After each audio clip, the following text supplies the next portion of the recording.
Gospel according to Mark. Glory to you, O Lord. They came to Jericho, and he and his disciples and a large crowd were leaving Jericho.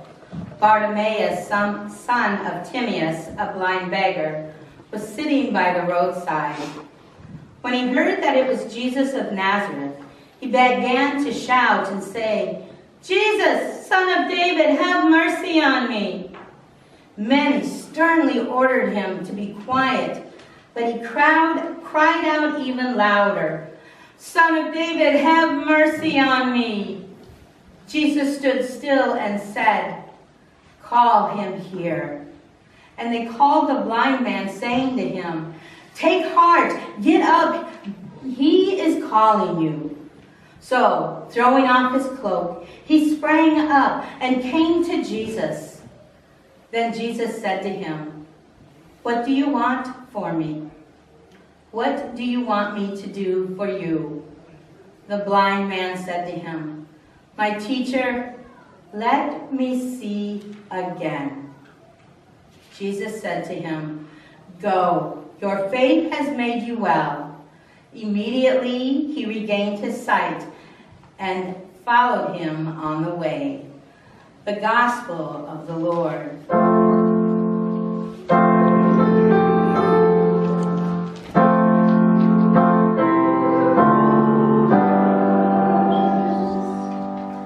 Please be seated.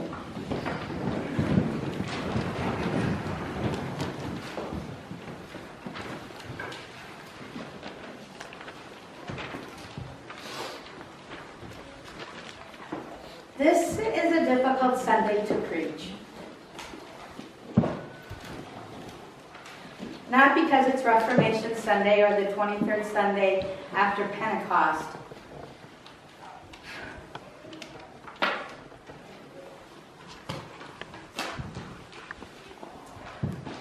But because there was a shooting yesterday in a synagogue, and 11 of our brothers and sisters of God were killed.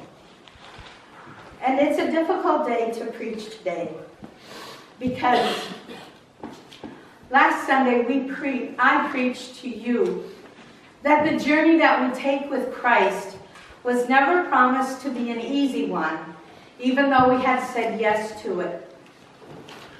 This morning is going to be not one of those easy ones for you to hear,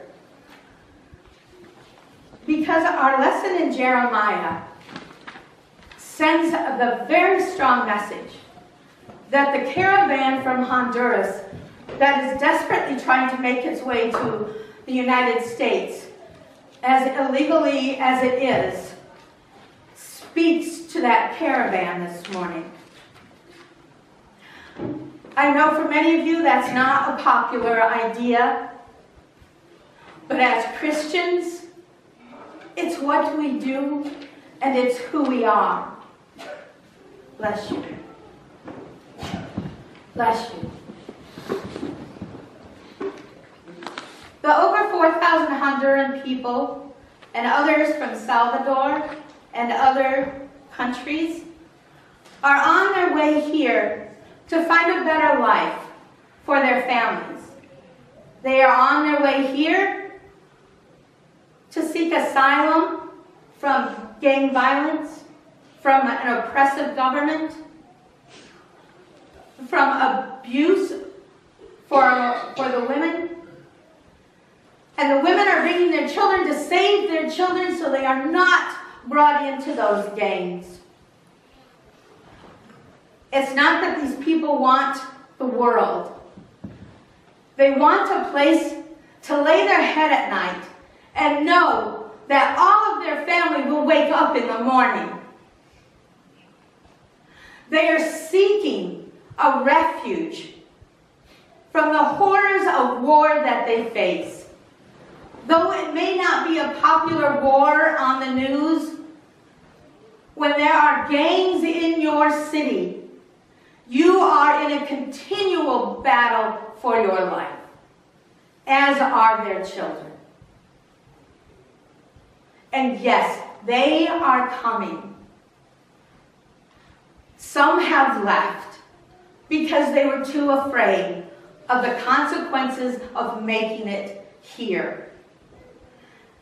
The President of Mexico has offered asylum and citizenship in Mexico if they would stay there.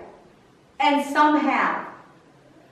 They've been promised not the world in Mexico, but a place to raise a family, to become a useful citizen in that country. And some have said yes to Mexico. And still more are coming to the United States. Many will turn themselves in to the Border Patrol, because when they do that, they can't automatically send them back to the horrific lives from which they came. God calls us to care for our brothers and sisters. God did not say, care for the brothers and sisters that look like you, who live like you do, who work and worship like you do. God said, take care of my children. And he asked Peter, will you tend my sheep? Not once, not twice, but 3 times. And God tells us the same thing. Tend my sheep. It is who we are called to be. As unpopular as that might be in this political climate.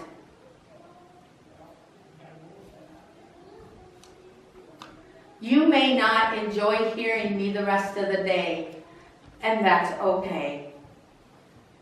But you have to know what you have said yes to.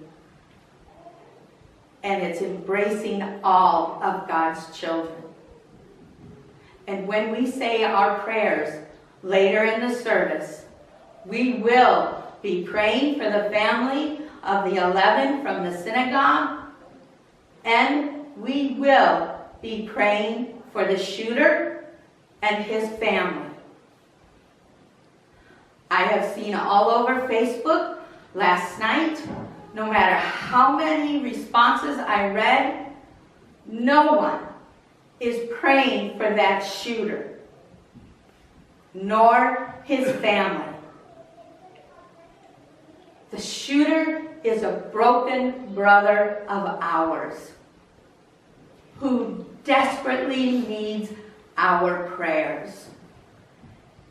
And to not pray for him is horrendous.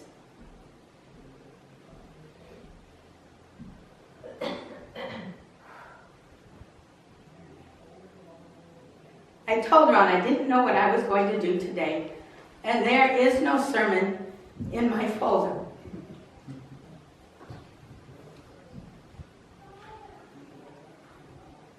Because today, it's not about me preaching. It's about us hearing. Hearing who we are and whose we are and what we are called to do.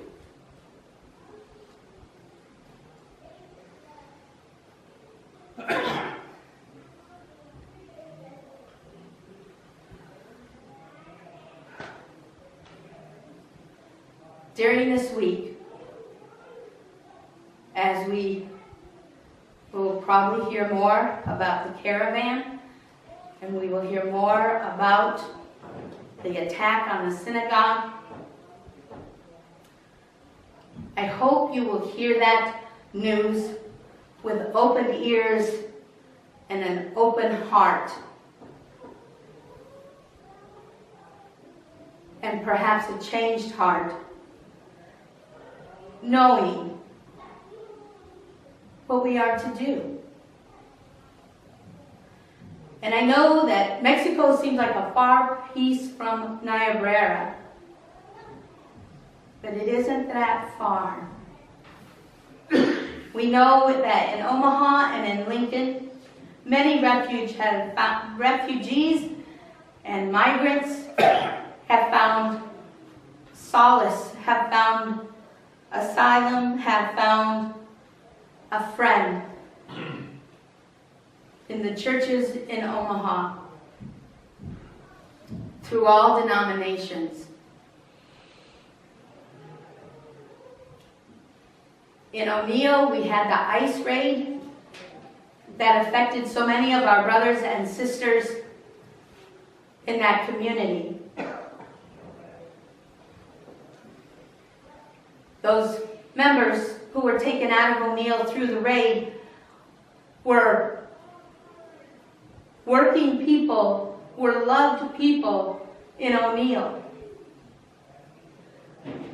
They weren't persecuted for who they were or for what they did. They did jobs that no one else would do. Their absence in O'Neill is heart-wrenching. And if there comes a day that Niobrara is asked to open its doors to the migrants, to the unloved, to whoever, that we will gladly open those doors to them. And not with just a fake smile and a fake welcome, but a welcome that is true from your heart because you know it's the right thing to do.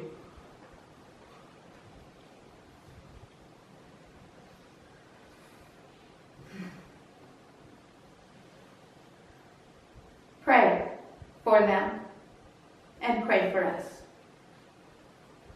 Amen.